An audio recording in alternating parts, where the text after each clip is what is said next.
He testified that he was freaking out, really afraid, and thought Crew was dying. But instead of calling an ambulance and getting medical help, he outlined how he sent his sister and his dad to find Maxina. He was asked by the coroner that if he had a puppy and it stopped breathing, would he call a vet? Chris said yes, he would. When the coroner then asked, why didn't you call an ambulance or take Crew to the hospital when he stopped breathing? Chris couldn't offer an explanation. Chris also testified that he now realised how important it was to establish when the twins were last fed and appeared healthy. He said, looking back, the twins didn't feed when they usually would have after Maxina left. He said he doesn't think baby Chris cried or fed at all after Maxina left. But he couldn't say the same about Crew, as there was April's testimony she fed him. But it was clear what he was trying to do. Make it seem like Maxina could have injured them before she left. He now realised how important the timings were, alright, and he was changing the story.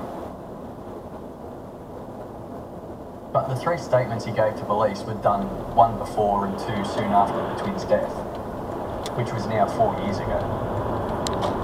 In these statements, he said that he had fed them numerous times after Maxina had left.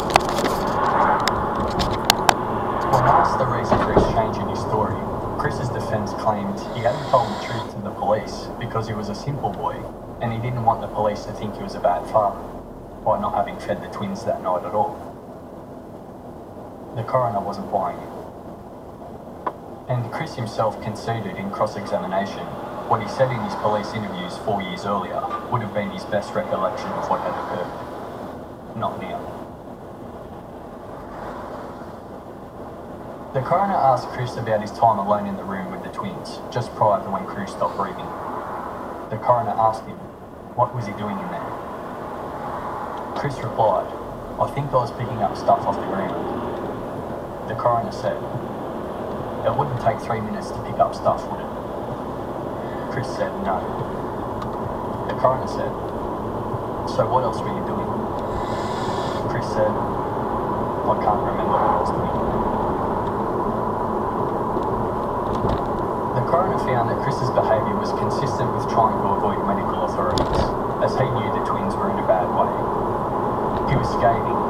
He said, the behaviour of Chris Kahui in turning his back on the pressing needs of his sons for medical attention straight away is incompatible with that of a normal father whose only concerns are his children's welfare.